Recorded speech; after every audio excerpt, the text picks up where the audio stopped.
Welcome to Gurukul মাধ্যমিক। আশা করছি তোমরা সকলে খুব ভালো আছো। আজকে আমরা পড়বো একটা মোস্ট ইম্পর্টেন্ট টপিক নিয়ে, সেটা হচ্ছে মিয়োসিস কোষ বিভাজন। তো দেখো, মিয়োসিস কোষ বিভাজনটা সারা বছরই মানে সারা জীবনের জন্যই ভীষণ ইম্পর্টেন্ট। তার কারণ হচ্ছে এখানে এই জিনিসটা না জানলে তোমরা কিন্তু জীবনের যে জিনিসটা সেটা কিন্তু জানতে পারবে না। তো মিয়োসিস সম্পর্কে যেটা পড়তে হবে সেটা হচ্ছে মিয়োসিস কি, আর আরেকটা যেটা মেইন সেটা হচ্ছে মিয়োসিসের স্থান কোথায়, এবং আরো ইম্পর্টেন্ট যেটা সেটা হচ্ছে কি না ক্রসিং ওভার, যেটা আমরা আস্তে আস্তে বলবো। কিন্তু আজকের এই ভিডিওটা শুধুমাত্র তোমরা অল টোটাল মিয়োসিস কোষ বিভাজনটা দেখতে পাবে। তো চলো শুরু করা যাক।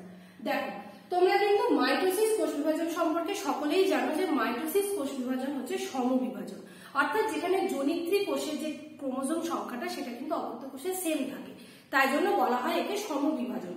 এবং মাইটোসিস কোষ বিভাজন দেখা যায় সর্বত্র, অর্থাৎ আমাদের দেহে এই যে আমরা ছোট থেকে বড় হচ্ছি, একটা গাছ ছোট থেকে বড় হচ্ছে, তো আমাদের প্রত্যেকটা কোষ, পাকস্থলীর কোষ, চামড়া, সমস্ত জায়গায় কিন্তু মাইটোসিস কোষ বিভাজন দেখা যায়।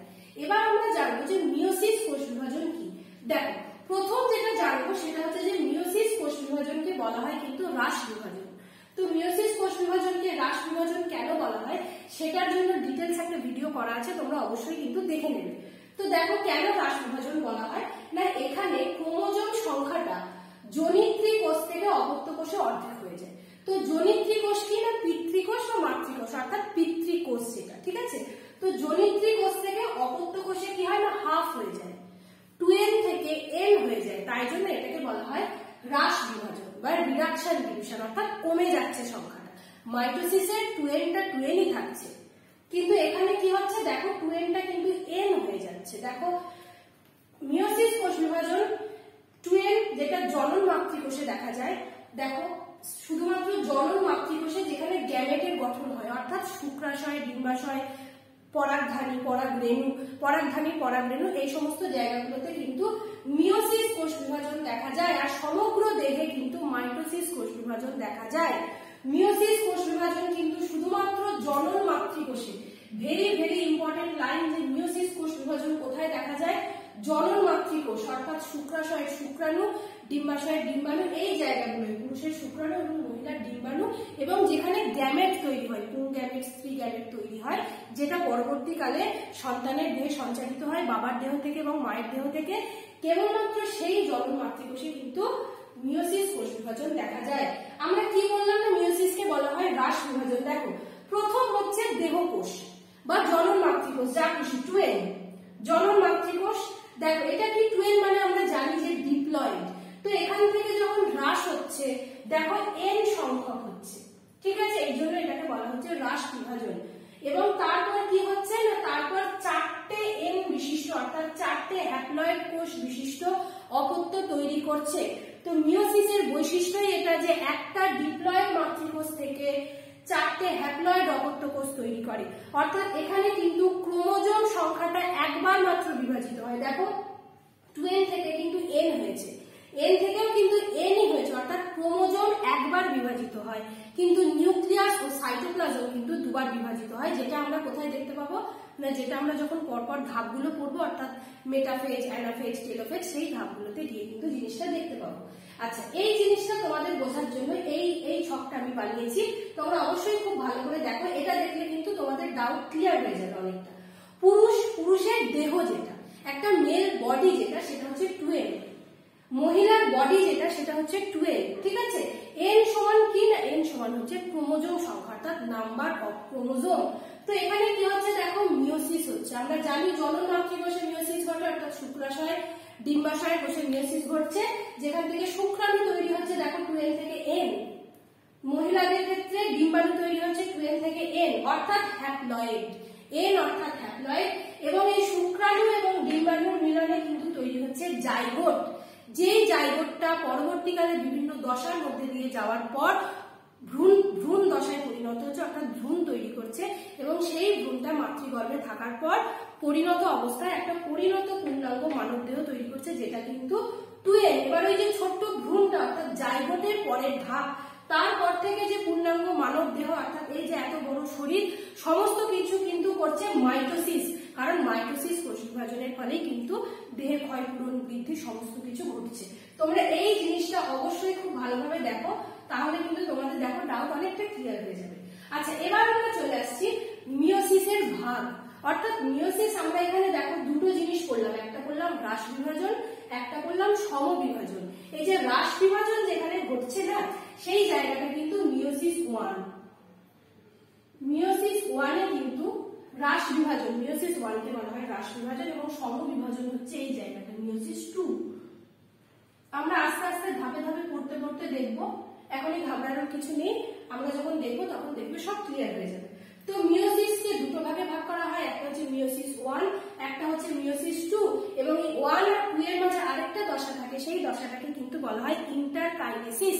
অর্থাৎ যেই দশাটায় কিন্তু কোন রকম ডিএনএ সংশ্লেষ ঘটে না। এই যে মিওসিস 1 আর এই যে মিওসিস 2, অর্থাৎ 1 থেকে 2 তে যেতে গেলে একটা মাঝে ধাপ পড়ে, সেই ধাপটার নাম হচ্ছে ইন্টারকাইনেসিস, যেই দশায় কোন রকম ডিএনএ সংশ্লেষ ঘটে না। এবার আমরা জানবো যে মিওসিস 1 এবং মিওসিস 2 এর ভাগগুলো। দেখো তোমরা কিন্তু অলরেডি মাইটোসিসের ভাগগুলো জানো, ঠিক একই রকম ভাগ, অর্থাৎ প্রোফেজ, মেটাফেজ, অ্যানাফেজ, টেলোফেজ, ঠিক একই রকম। দেখো মিওসিস 1, প্রোফেজ 1, মিওসিস 1 কে ভাগ করা হচ্ছে prophase 1, metaphase 1, anaphase 1, telophase 1। Meiosis 2 কেও ঠিক একই রকম ভাবে প্রোফেজ 2, মেটাফেজ 2, অ্যানাফেজ 2, টেলোফেজ 2। এই মিওসিস 2 বলার সময় আমি তোমাদের একটা কথা বলি, যখন আমরা মিওসিস 2টা দেখবো তখন কিন্তু আমরা দেখবো যে এই জায়গাটা কিন্তু অনেকটাই মাইটোসিস কোষ বিভাজনের মতো। অর্থাৎ কি না, মাইটোসিস কোষ বিভাজনে যেমন একই রকম বিভাজন হচ্ছিল, কোন রকম কোণ ছিল না, একই হচ্ছিল, অর্থাৎ 2n থেকে 2n হচ্ছিল, এখানেও আমরা দেখবো n থেকে কিন্তু n হচ্ছে। ঠিক আছে, ওই জন্য অনেকটা মিওসিস 2 কে বলা হয় মাইটোসিসের মতোই। তো দেখো এরপর যেটা আমাদের জানতে হবে সেটা হচ্ছে যে মিওসিস 1 এর তো এই ভাগগুলো পড়লাম, কিন্তু প্রোফেজ 1 এটা হচ্ছে একটা উপদশা, যে উপদশায় কিন্তু এই ভাগগুলো আছে। অর্থাৎ প্রোফেজ 1 দশাটার এই উপদশাগুলো কিন্তু আছে, যে উপদশাগুলো আমি তোমাদের একটু একটু করে বলতে বলতে যাব, তোমরা কিন্তু খুব ভালো করে শুনলে দেখবে বোঝা যাবে। তো দেখো প্রোফেজ 1 এর ভাগ, প্রথম ভাগ হচ্ছে লেকটোটিন, দ্বিতীয় হচ্ছে জাইগোটিন, তৃতীয় হচ্ছে প্যাকাইটিন, চতুর্থ হচ্ছে ডিপ্লোটিন, এবং পঞ্চম হচ্ছে ডায়াকাইনেসিস। এই 5টা ভাগ সম্পর্কে আমরা কিন্তু মোটামুটি একটু ডিটেইলস পড়বো, তো তোমরা দেখো। আচ্ছা দেখো এবার আমরা দেখবো যে প্রোফেজ 1 এর যে ভাগগুলো আমরা দেখলাম, তো সেই ভাগগুলোকে আমরা একটু ডিটেইলসে পড়বো। কেন পড়বো না তার কারণ হচ্ছে এখান থেকে কিন্তু অনেক প্রশ্ন আসে, যেমন chiasma, crossing over, very very important. তো এই জিনিসগুলো যদি আমি বোঝাতে চাই তো তোমাদের কিন্তু এই ব্যাপারগুলো একটু ধারণা রাখতেই হবে। তো চলো দেখো, প্রথম দেখো আমরা শুরু করছি প্রোফেজ দশা। প্রোফেজ দশা শুরু হওয়ার আগে কি থাকে না, প্রোফেজ দশা শুরু হওয়ার আগে থাকে প্রস্তুতিকালীন দশা, অর্থাৎ ইন্টারফেজ দশা, তাই না? তো ইন্টারফেজ দশা যখন থাকে তখন কি হয়, প্রস্তুত হয়, অর্থাৎ তখন ক্রোমোজোম গুলো কেমন থাকে, এইরকম ছড়ানো ছেটানো অবস্থায় থাকে, তাই না? তো দেখো যখন প্রোফেজ 1 শুরু হচ্ছে, অর্থাৎ যখন লেপ্টোটিন দশা শুরু হচ্ছে, তো সেই লেপ্টোটিন দশা উপদশা শুরুর আগে কোষের জেনেটিক ম্যাটেরিয়াল গুলো জড়িয়ে পেঁচিয়ে যেখানে সেখানে ছড়ানো ছেটানো অবস্থায় অবস্থান করে। ঠিক আছে, কিন্তু যখনই লেপ্টোটিন দশা শুরু হয়, অর্থাৎ যখনই প্রোফেজ 1 শুরু হচ্ছে, তখন কি হচ্ছে দেখো, লেপ্টোটিন দশার শুরুতে জেনেটিক ম্যাটেরিয়াল গুলো ঘন সন্নিবিষ্ট হতে থাকে, অর্থাৎ এই যে জিনিসগুলো আছে তারা পরস্পরের কাছাকাছি আসতে থাকে এবং জড়ানো পেঁচানো অবস্থা থেকে একটা প্রপার ক্রোমোজোমের আকার নিতে থাকে। দেখো লেপ্টোটিন দশার শুরুতে জেনেটিক ম্যাটেরিয়াল গুলো ঘন সন্নিবিষ্ট হতে থাকে এবং প্রপার একটা সঠিক ক্রোমোজোমের যে আকার, সেই সঠিক ক্রোমোজোমের আকার নেয় কিন্তু প্রোফেজ 1 দশায়, অর্থাৎ লেপ্টোটিন উপদশাতে। তো লেপ্টোটিন উপদশাতে কিন্তু সঠিকভাবে একটা ক্রোমোজোমের আকার ধারণ করে, তার আগে কিন্তু এইরকম জড়ানো পেঁচানো অবস্থায় থাকে। তো দেখো আমরা জানি ক্রোমোজোমের দুটো অংশ থাকে, দুটো যে ভাগ তাদের বলা হয় ক্রোমাটিড, আর মাঝের যে অংশটা থাকে সেটা হচ্ছে সেন্ট্রোমিয়ার। এরপর আমরা আসছি জাইগোটিন উপদশা, যেটা হচ্ছে ভেরি ভেরি ইম্পর্টেন্ট। তো দেখো জাইগোটিন উপদশায় যখন আমরা প্রবেশ করছি, আমরা কি জানি, আমরা তো জানি যে ডিপ্লয়েড অর্গানিজম, অর্থাৎ যখন 2n এর কথা আমরা বলছি, তো সেই ডিপ্লয়েডের ক্ষেত্রে ক্রোমোজোমের দুটো করে সেট থাকে। আমরা যদি মানুষের কথা বলি, যে মানুষের তো 46টা ক্রোমোজোম থাকে, তো 46টা ক্রোমোজোম মানে কি না 23 জোড়া, অর্থাৎ একে অপরের সাথে জোড়ায় জোড়ায় জোড়ায় জোড়ায় অবস্থান করে। এবার জোড়াটা কিভাবে থাকে না, পিতৃ ক্রোমোজোম আর মাতৃ ক্রোমোজোম একে অপরের সাথে জোড়ায় জোড়ায় অবস্থান করতে থাকে, এদের বলা হয় কিনা হোমোলোগাস ক্রোমোজোম। দেখো আমরা আসছি, তো ডিপ্লয়েডের ক্ষেত্রে কি বলছে না, সব ক্রোমোজোম দুটো সেটে উপস্থিত 46টা ক্রোমোজোম মানুষের ক্ষেত্রে বলি, তার মানে হচ্ছে কি না 23 জোড়া। ঠিক আছে, অর্থাৎ 23 জোড়া এরকম পেয়ার পেয়ার পেয়ার পেয়ার করে অবস্থান করে। দেখো মানুষের মোট 46টা ক্রোমোজোম থাকে, অর্থাৎ 23 জোড়া ক্রোমোজোম থাকে। ঠিক আছে, এরপরে দেখো একটা জোড়ের কথা যেখানে বলা হয় সেখানে দুটো ক্রোমোজোম আসে।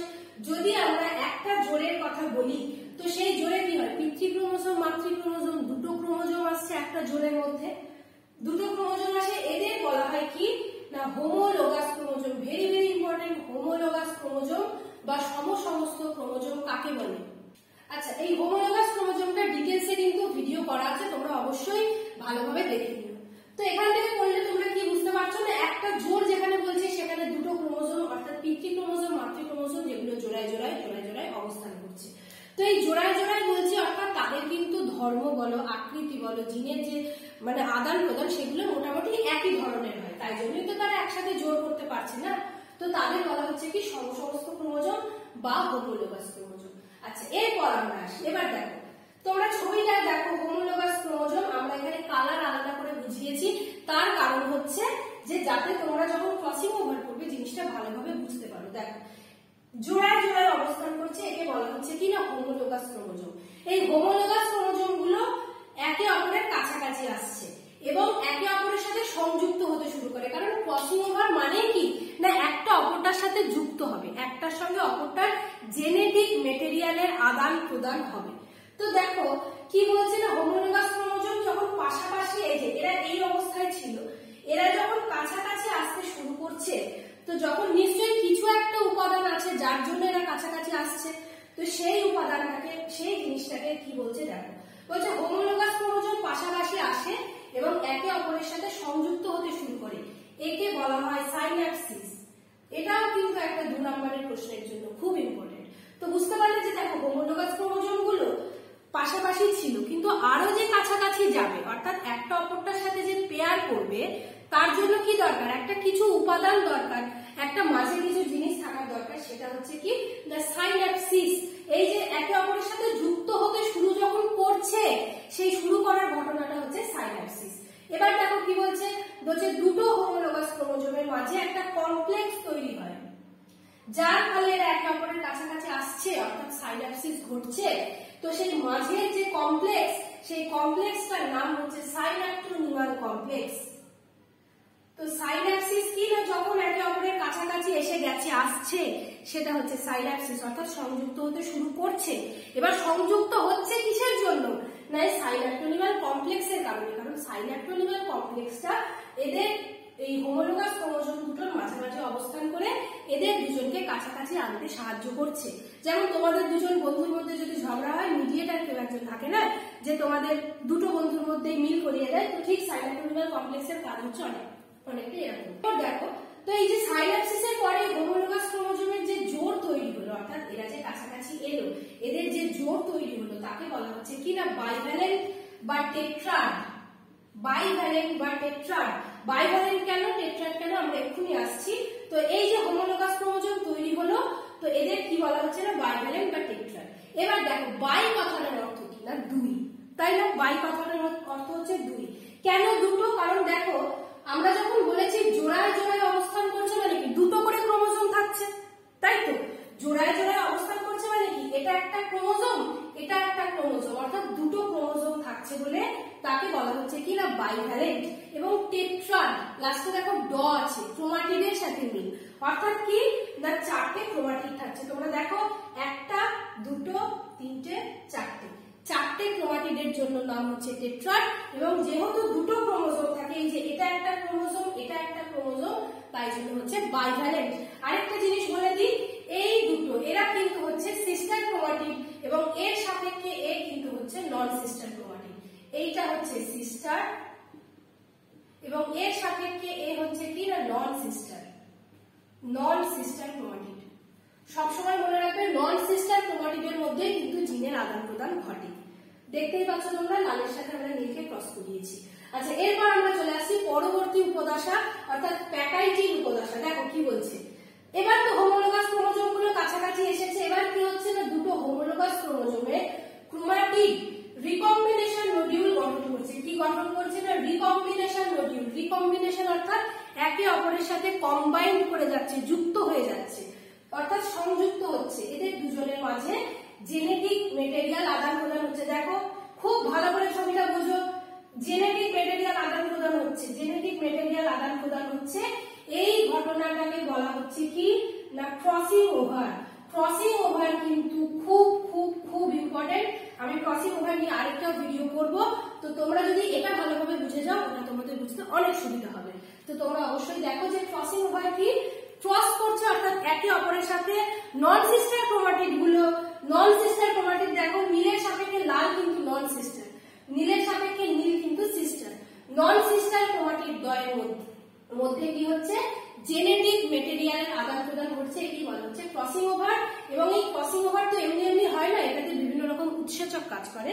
তো এটা হচ্ছে একটি উৎসেচক নির্ভর পদ্ধতি যেখানে রিকম্বিনেজ উৎসেচকের প্রয়োজন হয়। যখন আমরা আরো ডিটেলস ক্রসিং ওভার বোঝাবো তখন কিন্তু আরো তোমাদের ক্লিয়ার হয়ে যাবে। দেখো এরপরে ধাপ হচ্ছে কি না ডিপ্লোটিন, অর্থাৎ ক্রসিং ওভার কিন্তু ঘটে গেছে। আমরা কিন্তু এখনো প্রোফেজ ওয়ানেই আছি, এখনো কিন্তু ক্রসিং ওভার ঘটে গেছে। দেখো রিকম্বিনেশন নডিউল গঠন করেছে অর্থাৎ সংযুক্ত হয়েছে।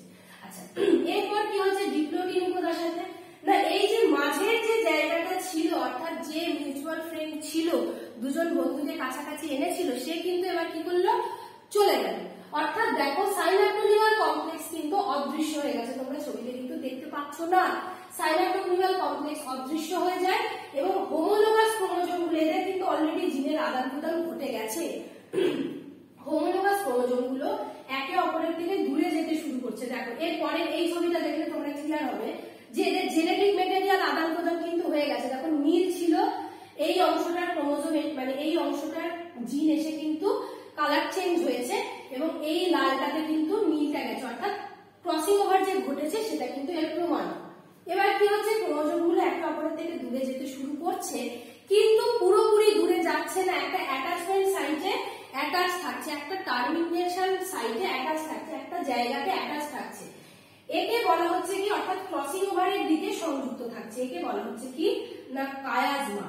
এই কায়াজমা বা কায়াজমাটাও কিন্তু একটা সিঙ্গেল ভিডিও করা আছে, তোমরা অবশ্যই দেখে নেবে গিয়ে। আর কায়াজমাটার আকৃতি কিন্তু হয় এক্স এর মতো, তোমরা ছবি দেখতে পাচ্ছ কায়াজমাটার আকৃতি কিন্তু এক্স এর মতো হয়।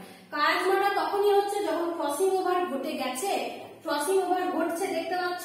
ক্রসিং ওভারের পরের ধাপই হচ্ছে অর্থাৎ যেখানে মিশে গেছে দুটো জিনের আদান প্রদান ঘটছে, এবার তো ওদের কোনো কাজ নেই, এবার তোরা ফিরে যাবে, কিন্তু একটা প্রান্তে ক্রসিং ওভারের সাইটে ওরা নিজেদের সঙ্গে নিজেরা অ্যাটাচ আছে। এই অ্যাটাচমেন্ট জায়গাটাকেই বলা হচ্ছে কি না কায়াজমা, যার আকৃতি হচ্ছে ইংরাজি এক্স এর মতো। তো এবার আমরা প্রোফেজ ওয়ানের লাস্ট উপদশা অর্থাৎ ডায়াকাইনেসিসে পৌঁছে গেছি। দেখো এবার কি হচ্ছে কায়াজমাটা যেই অংশটাই ছিল সেটা আলাদা হয়ে গেল, জিনের আদান প্রদান ঘটে গেছে, ক্রোমোজোম সম্পূর্ণরূপে ঘনীভূত হতে শুরু করেছে, অর্থাৎ সঠিক ক্রোমোজোমের যে আকার একদম প্রপার ক্রোমোজোমের শেপ নিয়ে নিয়েছে। তার কারণ হচ্ছে এরপরেই কিন্তু আছে মেটাফেজ দশা। মেটাফেজ দশা এবার কিন্তু একদম সুন্দরভাবে মাঝ প্লেটে অবস্থান করে। দেখো মিয়োটিক বেমতন্তু জমা হতে শুরু করে। বেমতন্তু কি তোমরা জানো, মাইটোসিসে তোমরা দেখেছো বেমতন্তু ছাড়া অ্যানাফেজ দশা সম্ভব নয়, ওরা একে অপরের থেকে দূরে যেতে পারে না এবং সেন্ট্রোজোম কোষের বিপরীত দিকে যেতে শুরু করে, অর্থাৎ আলটিমেট কি হয় না প্রোফেজ ওয়ান দশা সম্পূর্ণ হয় এবং তার সাথে সাথে ঠিক মাইটোসিসের মতোই নিউক্লিওলাস অদৃশ্য হয়ে যায়, নিউক্লিয় পর্দার বিলুপ্তি ঘটে। আমরা জানি প্রোফেজ দশাতে নিউক্লিওলাস, নিউক্লিয় পর্দা সহ সমস্ত কোষাঙ্গাণুগুলো কিন্তু অবলুপ্তি ঘটে। আবার টেলোফেজ দশাতে কিন্তু পুনরায় জলের সংযোজন সহ নিউক্লিয়াসের আদান প্রদান সমস্ত কিছু ঘটতে থাকে, অর্থাৎ নিউক্লিয়াস আবার পুনরায় ফিরে আসে কিন্তু টেলোফেজ দশায়। প্রোফেজ দশার দিকে কিন্তু ও আস্তে আস্তে চলে যেতে থাকে। দেখো প্রোফেজ ওয়ান সম্পূর্ণ হয়। প্রোফেজ ওয়ান এই জায়গাটা খুব ভালোভাবে তোমরা স্ক্রিনশট নিয়ে রাখো এবং খুব ভালোভাবে তোমরা বুঝবে। আমরা কিন্তু প্রোফেজ ওয়ান দেখে নিলাম, অর্থাৎ প্রোফেজ ওয়ানের যে 5টা উপদশা হয় সেগুলো কিন্তু আমরা দেখলাম কি কি না লেপ্টোটিন, জাইগোটিন, প্যাকাইটিন, ডিপ্লোটিন এবং ডায়াকাইনেসিস। লেপ্টোটিনে কি দেখলাম না সবকিছু ছাড়া ছাড়া থাকে, তারপর আস্তে আস্তে কন্ডেনসেশন হতে থাকে, অর্থাৎ ঘন সন্নিবিষ্ট হতে থাকে এবং একটা প্রপার ক্রোমোজোমের আকার ধারণ করে লেপ্টোটিন দশায়। জাইগোটিন দশায় কি দেখেছি, দেখো জাইগোট অর্থাৎ ডিপ্লয়েড, তাই না, টুইন অর্থাৎ সেখানে কি না জোড়ায় জোড়ায় থাকবে, কারণ আমরা জানি যে মানব দেহে 46টা ক্রোমোজোম থাকে অর্থাৎ 23 জোড়া, অর্থাৎ তাই জন্য জোড়ায় জোড়ায় জোড়ায় জোড়ায় সবকিছু থাকবে।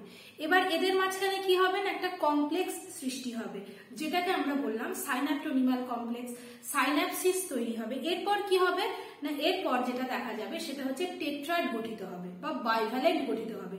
টেট্রাড কারণ কি না, 4টে থাকবে, ক্রোমাটিডের 4টে খণ্ড থাকবে তাই টেট্রাড, আর বাইভ্যালেন্ট কেন না, 2টো জোড় থাকবে তাই জন্য।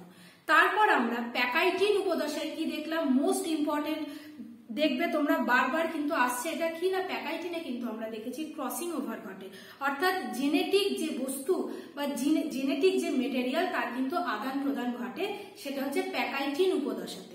তারপর আমরা কি দেখলাম না, ডিপ্লোটিন উপদশায় অর্থাৎ সাইনাপ্টোনিমাল কমপ্লেক্স মাঝে যেটা সৃষ্টি হচ্ছিল সেটা কিন্তু আস্তে আস্তে অবলুপ্ত হতে থাকছে এবং কি হচ্ছে না, একটা এক্স আকৃতির কায়াসমাটা গঠন করছে।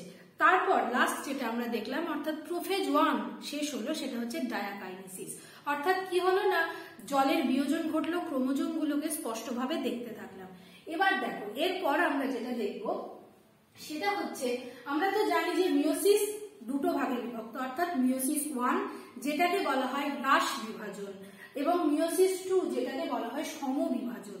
তো মিওসিস 1 এ কি হবে না, 2n যে ক্রোমোজোমটা সেটা কিন্তু হাফ হয়ে যাবে, n হবে, এবং তারপর মিওসিস 2 তে কিন্তু nই থাকবে, n কিন্তু আর ভাগ হবে না। অর্থাৎ আমরা কি দেখলাম না, আমরা দেখলাম যে ক্রোমোজোম যেটা সেটা কিন্তু একবারই বিভাজিত হচ্ছে, দেখো 2n থেকে n হলো, কিন্তু নিউক্লিয়াস কিন্তু দুবার বিভাজন হবে। এরপর আমরা দেখছি মিওসিস 1 কে একটা সুন্দর ছবির মাধ্যমে, যাতে কিন্তু তোমরা খুব ভালোভাবে বুঝতে পারো জিনিসটা, তাই জন্য আমি ছবি এঁকেছি। দেখো মিওসিস 1 এ কি দেখা গেছিল না, টেট্রাড গঠন হয়, টেট্রাড অর্থাৎ 4টে, দেখো 4টে টেট্রাড অর্থাৎ 4টে ক্রোমাটিডের খণ্ড বিনিময় ঘটার ফলে, এই যে দেখতে পাচ্ছ খণ্ড বিনিময় ঘটে গেছে, খুব ভালোভাবে লক্ষ্য করো, খণ্ড বিনিময় ঘটার ফলে আলাদা আলাদা জিনের কম্বিনেশন দেখা যায় এবং তার সাথে সাথে কি হচ্ছে, যেটা আমি এঁকেছি সেটা হচ্ছে বেমতন্তুর পুনরাবির্ভাব হয়, কারণ টেলোফেজ দশায় কিন্তু বেমতন্তু অবলুপ্ত হতে থাকে। দেখো বেমতন্তু কিন্তু নেই, কিন্তু প্রোফেজ দশায় অর্থাৎ প্রোফেজ 1 এ কিন্তু বেমতন্তুর আগমন ঘটতে থাকে। এরপর প্রোফেজ দশার পর হচ্ছে মেটাফেজ দশা। প্রো অর্থাৎ প্রথম, আমরা কিন্তু মাইটোসিসে দেখেছি যে প্রোফেজ দশায় কিন্তু ক্রোমোজোমের প্রপার আকার ধারণ করে। মেটাফেজ দশায় কি হয় না, মেটাফেজ দশায় নিউক্লিওলাস অর্থাৎ বা নিউক্লিয় পর্দা সেগুলো কিন্তু অবলুপ্তি হতে থাকে এবং তার সাথে সাথে কিন্তু বেমতন্তুর আবির্ভাব ঘটে এবং ক্রোমোজোম গুলোকে কিন্তু মাঝখানে, মেটা অর্থাৎ মাঝের প্লেটে খুব সুন্দরভাবে স্পষ্টভাবে দেখা যায়। তোমাদের যদি শর্ট কোশ্চেন আসে যে সব থেকে ক্রোমোজোম গুলোকে কোন দশায় স্পষ্টভাবে দেখা যায়, তার উত্তর কিন্তু হবে মেটাফেজ দশায়। দেখো কি লিখেছি না, নিউক্লিয়াস অদৃশ্য হয়ে যায়, ক্রোমোজোম গুলো কোষের মাঝ বরাবর অবস্থান করছে, দেখতে পাচ্ছি আমরা মাঝ বরাবর অবস্থান করছে এবং বেমতন্তুর গঠন শুরু হয়। বেমতন্তু অর্থাৎ ওই যে আমরা পড়েছিলাম মাইটোসিস কোষ বিভাজনে সেন্ট্রিওল বা সেন্ট্রোজোম, সেখান থেকে অ্যাস্ট্রাল রশ্মি এবং সেইগুলোই কি করছে না, বেমতন্তুর সৃষ্টি করছে। দেখো বেমতন্তু গঠন হয়। এরপর আমরা যাচ্ছি পরের ধাপে অর্থাৎ অ্যানাফেজ 1। অর্থাৎ দেখো মিওসিস 1 বইতে তোমাদের আছে মিওসিস 1, মিওসিস 2, কিন্তু যদি আমরা ওইভাবে না বলে এইভাবে ডিটেলস ভাগে ভাগে পড়ি তাহলে কিন্তু অনেক ভালোভাবে তোমরা বুঝতে পারবে। এবং অ্যানাফেজ 1 এ কি হচ্ছে, দেখো অ্যানাফেজ দশায় আমরা কি জানি না, অ্যানাফেজ দশায় ক্রোমোজোম গুলো কিন্তু একে অপরের বিপরীত প্রান্তে যেতে শুরু করে। আমরা কিন্তু যখন মাইটোসিস কোষ বিভাজন করেছিলাম তখন আমরা অ্যানাফেজ দশায় পড়েছিলাম যে অ্যানাফেজীয় চলন দেখা যায়, অর্থাৎ যে মাঝ বরাবর যেটা থাকে সেখান থেকে আলাদা হয়ে গিয়ে মাঝ একে অপরের থেকে দূরে যেতে শুরু করে। দেখো একে অপরের থেকে দূরে যেতে শুরু করছে। হোমোলোগাস ক্রোমোজোম গুলো, আমরা হোমোলোগাস ক্রোমোজোম কি সেটা আমরা দেখেছি প্রোফেজ 1 এ। তো এই হোমোলোগাস ক্রোমোজোম গুলো ভেঙে যায় এবং কোষের বিপরীত প্রান্তে যেতে শুরু করে। আচ্ছা, এই যে ব্ল্যাক সঙ্গে রেডের সঙ্গে ব্ল্যাক, এগুলো কিন্তু আমরা ক্রসিং ওভার ঘটে গেছে বলে এই কালারগুলো দিয়ে বোঝাচ্ছি, কারণ ক্রসিং ওভার কিন্তু আমরা দেখছি যে হয়েছে, ঠিক আছে, তো তাই জন্য আমরা এইভাবে আঁকছি। প্রোফেজ 1 প্রোফেজ দশাতেই আমরা দেখেছি যে এই যে ক্রসিং ওভারগুলো কিন্তু প্যাকাইটিন উপদশায় ঘটে গেছে। তো এরপর আমরা কিন্তু করছি অ্যানাফেজ দশা। দেখো হোমোলোগাস ক্রোমোজোমগুলো ভেঙে যাচ্ছে এবং কোষের বিপরীত পোলে অবস্থান করছে, একে অপরের থেকে দূরে যেতে শুরু করছে। এরপর হচ্ছে টেলোফেজ 1। তোমরা একটা জিনিস খুব ভালোভাবে লক্ষ্য করো, টেলোফেজ 1 এ কিন্তু এই যে বেল তন্তু কিন্তু পুরোপুরি অবলুপ্তি ঘটে গেছে এবং নিউক্লিওলাস বা নিউক্লিয় পর্দার পুনরাবির্ভাব ঘটছে। তোমরা পর্দাটা দেখতেই পাচ্ছ, এই যে কালো রং দিয়ে যেটা বোঝানো হয়েছে, নিউক্লিয় পর্দার পুনরাবির্ভাব ঘটেছে। দেখো এখানে কিন্তু নেই, কিন্তু টেলোফেজ 1 এ কিন্তু নিউক্লিয় পর্দা, নিউক্লিওলাস এছাড়াও আরো অন্যান্য যে কোষীয় অঙ্গাণুগুলো সেগুলো কিন্তু পুনরাবির্ভাব ঘটতে থাকে। তাহলে কি দেখলাম না, নিউক্লিয়াস পুনর্গঠিত হতে শুরু করলো। দেখো পুনর্গঠন শুরু হচ্ছে, এই যে নিউক্লিয়াস, নিউক্লিয় পর্দার আবির্ভাব ঘটছে, এছাড়াও বিভিন্ন রকম যে কোষীয় অঙ্গাণুগুলো সেগুলোরও কিন্তু আবির্ভাব ঘটে। আচ্ছা, টেলোফেজ 1 কমপ্লিট করলাম, আমরা দুটোকে পেলাম, তাই না? এরপর দেখো মিওসিস 2 তে আমরা যেটা পেয়েছিলাম ঠিক সেটাকেই আমরা করেছি, একসাথে করেছি কারণ যাতে তোমাদের বুঝতে সুবিধা হয়। তো দেখো আমরা এরপর কি হচ্ছে, মিওসিস 2 একই রকম, তারপর যেমন হচ্ছে না অর্থাৎ প্রোফেজ 1 অর্থাৎ যে বেলতন্তু পুনর্গঠন হতে শুরু করছে ক্রোমোজোমের দিকে, তারপর কি হচ্ছে না বেলতন্তু এই যে পুনর্গঠিত হতে শুরু করছে, সেন্ট্রিওল বা সেন্ট্রোজোম যাই বলো, মাইক্রোটিউবিউল, অ্যাস্ট্রাল রশ্মি সমস্ত কিছুর পুনরাবির্ভাব ঘটছে। আচ্ছা, এরপর কি হচ্ছে দেখো না, নিউক্লিয়াস অদৃশ্য হয়ে যাচ্ছে, ক্রোমোজোম গুলো মাঝ বরাবর, মেটাফেজ। মিওসিস 2 এটা হচ্ছে প্রোফেজ 2। আচ্ছা, এটা হচ্ছে প্রোফেজ 2, প্রোফেজ 2 এটা কিন্তু হচ্ছে মেটাফেজ 2, মেটাফেজ 2। তো মেটাফেজ 2 তে একই রকম ভাবে কি হচ্ছে দেখো, ঠিক নিউক্লিয়াস অদৃশ্য হয়ে যাচ্ছে, ক্রোমোজোম গুলো মাঝ বরাবর অবস্থান করছে। তারপরের যে ধাপটা সেটা হচ্ছে কি না অ্যানাফেজ 2, কারণ এটা আমরা করছি মিওসিস 2। সুতরাং মিওসিস 2 মানে কি প্রোফেজ 2, মেটাফেজ 2, অ্যানাফেজ 2 সবই কিন্তু 2। দেখো এই জায়গাটা এবার একটু ভালো করে লক্ষ্য করো, এখানে কি হচ্ছে না এই জায়গায় সিস্টার ক্রোমাটিড যেগুলো থাকছে, অর্থাৎ সিস্টার ক্রোমাটিড এই যে এরা একে অপরের সিস্টার ক্রোমাটিড, যেমন হচ্ছে সিস্টার ক্রোমাটিড গুলো ভেঙে যাচ্ছে। দেখো এই যে সিস্টার ক্রোমাটিড ভেঙে যাচ্ছে, দেখো লাল যেটা দিয়েছি সেটা ভেঙে গেছে, একটা এইদিকে চলে গেছে এবং আরেকটা এই প্রান্তে চলে গেছে। সিস্টার ক্রোমাটিড দ্বয় কি হচ্ছে না ভেঙে যাচ্ছে, এইটাতেও ঠিক একই রকম এবং কোষের বিপরীত মেরুতে যেতে শুরু করে। তার কারণ অ্যানাফেজে আমরা দেখেছি বিপরীত কোলে অবস্থান করে, ঠিক একই রকম জিনিস কিন্তু একই, কোনো পার্থক্য নেই। প্রোফেজ 1 বা প্রোফেজ 2 যাই হোক, ক্রোমোজোম গুলো পরিপূর্ণ আকার ধারণ করে, বেলতন্তুর পুনরাবির্ভাব ঘটে। মেটাফেজ 2 তে একই রকম মাঝ বরাবর অবস্থান করে, তারপর বেলতন্তু সুন্দরভাবে বোঝা যায়। অ্যানাফেজ 2 তে কি না অ্যানাফেজ 2 তে সিস্টার ক্রোমাটিড ভেঙে গেছে এবং কোষের বিপরীত প্রান্তে অবস্থান করছে। সবথেকে ইন্টারেস্টিং হচ্ছে এই জায়গাটা, দেখো এই জায়গাটা হচ্ছে টেলোফেজ 2। টেলোফেজ নামেই বোঝা যাচ্ছে টেল অর্থাৎ প্রান্তের দিকে অবস্থান করছে। টেলোফেজ 2 তে কি হচ্ছে না দুটো সম্পূর্ণ নতুন সেট তৈরি হচ্ছে, এটা একটা সেট, এটা একটা সেট, যেখানে কি হচ্ছে চারটে অংশ আমরা পাচ্ছি। দেখো একটা, দুটো, তিনটে, চারটে, ঠিক আছে, অর্থাৎ দুটো সম্পূর্ণ নতুন সেট তৈরি হচ্ছে। এবং কি হলো না আলটিমেট মিওসিসে কি দেখলাম না দুটো নন সিস্টার ক্রোমাটিডের মধ্যে কিন্তু খণ্ডাংশের বিনিময় ঘটছে এবং যাতে কি হচ্ছে না মিওসিসের বৈশিষ্ট্যটা এত ইম্পর্টেন্ট কেন না তার কারণ হচ্ছে যে প্রজাতির যে ভেরিয়েশন, প্রজাতির যে বৈচিত্র্যতা, অর্থাৎ আমি আমার মায়ের থেকে বা বাবার থেকে দেখতে আলাদা, তাদের মতো নয়, একই রকম নয়, এটাই হচ্ছে আমার ভেদ বা প্রকরণ। অর্থাৎ মিওসিসে কি দেখা যাচ্ছে না ভেদ বা প্রকরণ দেখা যাচ্ছে। অবশ্যই খুব ভালো করে তোমরা এই ছবিটার স্ক্রিনশট নাও। দেখো চারটে অংশ তৈরি হয়েছে মিওসিসের ফলে, কি হয় না চারটে অপত্য কোষ তৈরি হয়, চারটে তৈরি হয়, একটা থেকে চারটে তৈরি হয়। দেখো একটা, দুটো, তিনটে, চারটে, এবং সব থেকে গুরুত্বপূর্ণ বিষয় এরা প্রত্যেকের থেকে দেখতে আলাদা। এই জন্যই একজন মায়ের যদি দুটো বা তিনটে সন্তান হয় তারা প্রত্যেকে দেখতে আলাদা আলাদা হয়। এটাই হচ্ছে মিওসিস, যেটা আমাদের জনন কোষে ঘটে এবং যার ফলে কি হয় না 12 ক্রোমোজোমটা হাফ হয়ে যায়, এন হয়ে যায়, যেটা বাবার থেকে হাফ আসে এবং মায়ের থেকে হাফ আসে, এই মিলে তৈরি হয় মোট 46টা ক্রোমোজোম।